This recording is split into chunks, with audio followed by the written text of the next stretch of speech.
Last year was the deadliest on record for manatees. Many of these large aquatic mammals starved to death, and a die-off is happening again this year. Federal and state officials, as well as volunteers in Florida, are trying to save starving manatees with a pilot feeding project this winter. But as science correspondent Miles O'Brien reports, there are larger environmental problems in the water that cannot be solved with emergency feedings. It's a desperate measure for a desperate time. Florida manatees, freezing and famished, getting a handout from humans at a power plant near Titusville.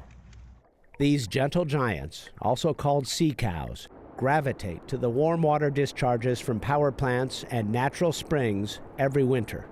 But on the East Coast this year, like last, they're arriving hungry and weak. The seagrass they subsist on has all but disappeared. Ron Mezek is with the Florida Fish and Wildlife Conservation Commission. We're here for a purpose now that we're helping animals, but truth be told, we'd rather have the animals not here. Last year, about 1,100 of them died, mostly due to starvation compounded by cold weather. So far this winter, about 130 have succumbed to various causes statewide. Nearby, aquatic biologist Pat Rose is keeping tabs on the species that he has spent more than 45 years trying to protect. He is executive director of the Save the Manatee Club. It's the first time ever that manatees have been supplemental fed during the winter. It's started off okay, but it's got a long ways to go if it's going to really take care of all the manatees that are going to need it. The drone documents the crisis in vivid detail. And what are you looking for? Well, we're looking at not only how many manatees are here, but particularly we're looking at mostly what body condition they're in. How many of them are very lean on their way towards starvation, and then looking for those that would be very sick, that would be having trouble balancing in the water, sideways swimming, those kinds of things that tell us that manatee is really in trouble and it's going to need help.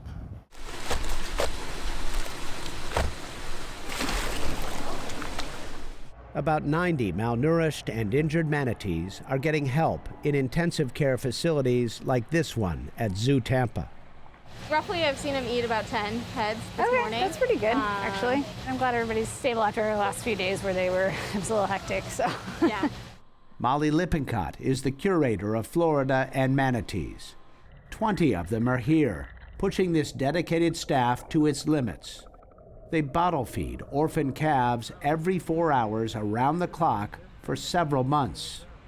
One of them, Flapjack, who got his name because he was so emaciated his head looked flat, arrived here on October 20th. But now he's doing much better. We have a pretty tiny team. We definitely work very hard. We always figure the animals come first in a lot of situations. Your home life may take a little bit of a ding in order to do what's best for these animals. At the root of the problem is an environmental collapse in Florida's Indian River Lagoon. It's a shallow body of water between the mainland and the Barrier Islands that spans 150 miles from Cape Canaveral to Jupiter.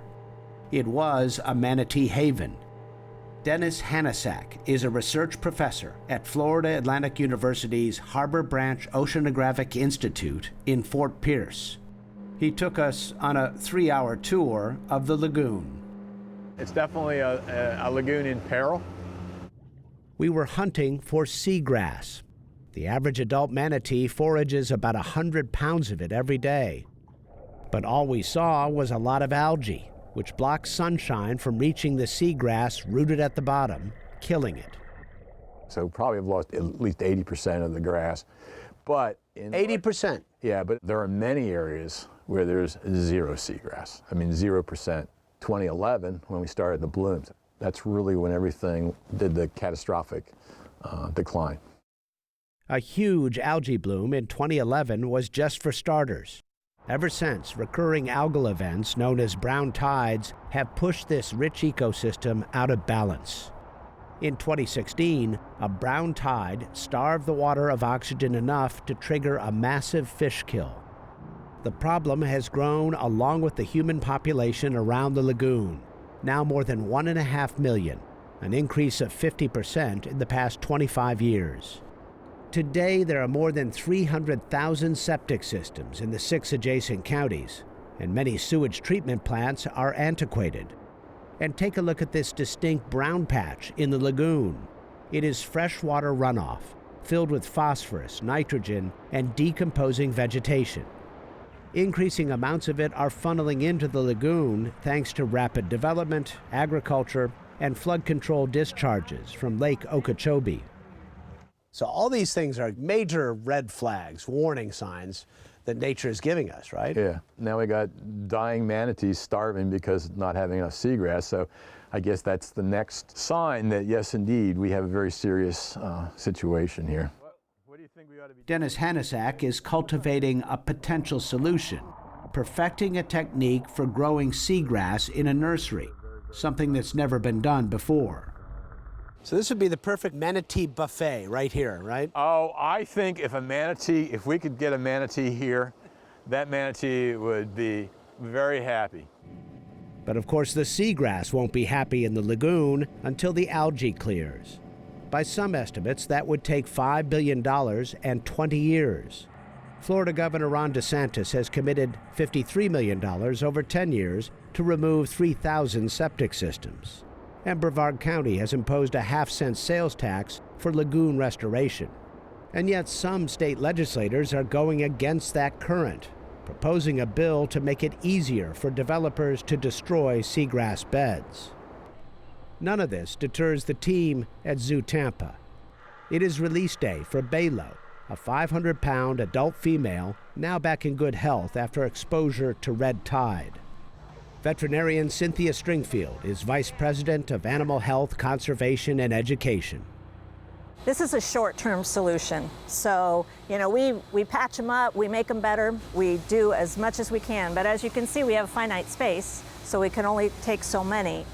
1 year of an event like this is really concerning, but if this continues, it could be catastrophic for the population.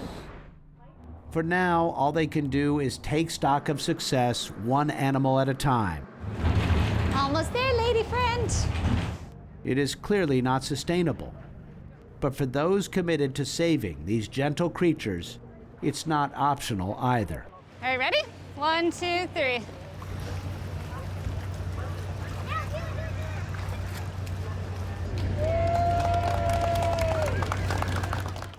In the late 1970s, there were fewer than 1,000 manatees left in Florida. But after the state imposed boat speed protection zones to prevent propeller strikes that were killing so many of them, they rebounded. Before this die-off, the population had reached about 8,000. But now the problem has deeper roots, and the hungry manatees may not have time to wait for the solutions. For the PBS NewsHour, I'm Miles O'Brien, along Florida's Indian River Lagoon.